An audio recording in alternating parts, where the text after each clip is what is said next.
It's been 4 years that the Himalayan has been in Indian market, upgraded from BS3 to BS4, and now we are in the BS6 section. So I have been riding this machine for 15,000 kilometers. It's almost 15,553 kilometers on the clock.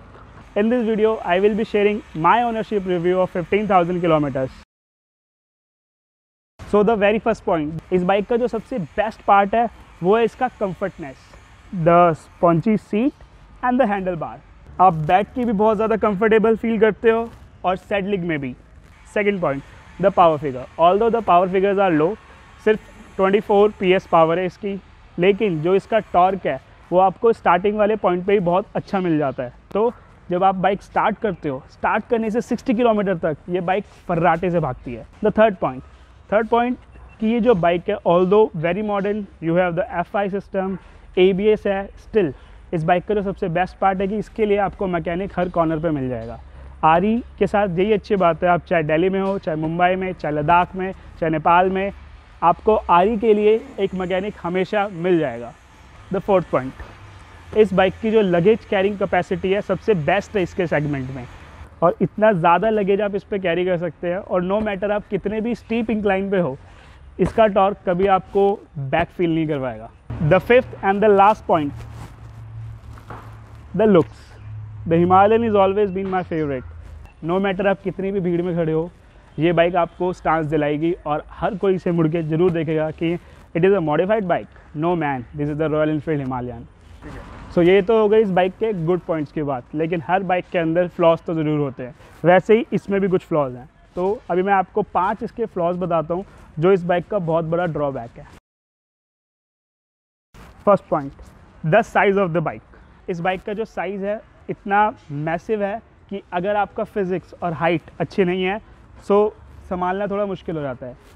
बैठने पे बहुत comfortable है, लेकिन अगर आप इसको झुका देते हो एक सर्टेन एंगल के बाद तो भाई फिर इसको ज़मीन पे गिराना पड़ेगा। Second drawback, if you look at the tyres, the tyre has a good grip on off road and on road, but the problem is कि स्पोक व्हील्स हैं। ऑल्दो आप इसमें अलॉय व्हील दे भी नहीं सकते, लेकिन स्पोक व्हील्स के साथ आपको मिलता है ट्यूब टायर। सो अगर पंचर हुए boss, what. The third point, Himalayan is not actually meant for the city, but people do buy it for the city, because in Indian market we don't only go for just one type of bike. हमें city के लिए commute भी चाहिए, हमें weekend rides भी करनी है और हमें लॉन्ग राइड्स भी करनी है। हिमालयन उस चीज़ के लिए परफेक्ट है, but the problem start of the city jam. जब सिटी में जाम होता है, ऑफिस आवर्स ख़त्म होते हैं, तो जो इसका इंजन है वो आपको समर्स की याद दिलाता है और आपको ओवन में फील होना स्टार्ट हो जाता है। The fourth point that has been always in the bike, the problem part is the concept. Her bike में नहीं है, कुछ मैन्युफैक्चरर्स करते हुए प्रॉब्लम आती है, बट जो ये कॉन्सेप्ट का नट है, अगर आप इसको ढंग से एडजस्ट नहीं करवाओगे तो ऑल्दो ये एडवेंचर बाइक है, बट स्टिल गड्ढों में जाने के बाद, पॉट होल्स में जाने के बाद ये नट इसका ढीला हो जाता है और फिर आपका handle. The fifth and the last point about, That's not about this bike, that's actually about the company. 4 साल हो गए इस बाइक को आए हुए, लेकिन अभी भी आपको इसके सर्विस सेंटर में वो मैकेनिक नहीं मिलेंगे जो इस बाइक को अच्छे से समझ पाए। आप सर्विस सेंटर जाओगे, आप सर्विस कराओगे, बट आप सेटिस्फैक्टरी फील नहीं कर पाओगे।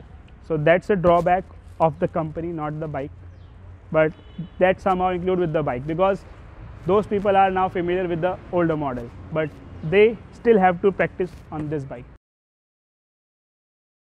बट द क्वेश्चन इज, क्या आपको हिमालयन लेनी चाहिए? नहीं। Well, if you are looking for a low budget bike which can do weekend rides and go for a long ride, then this is the best bike I could say.